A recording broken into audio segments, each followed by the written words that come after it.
Začni. Já jsem si dal tiramisu. Výborná porce. Chutná mi to. Je to taková dobrá tečka za tou pizzou.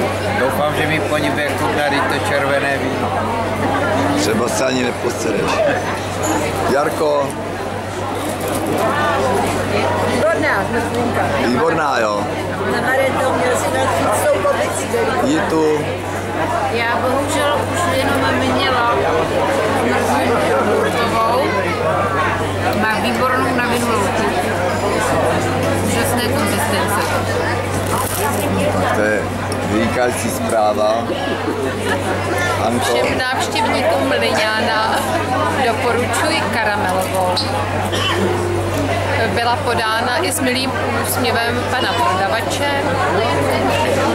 Trošku teď se lepí pusa, tak se proto dost špatně povídá, ale napravíme to tím vínem, budeme pokračovat dál.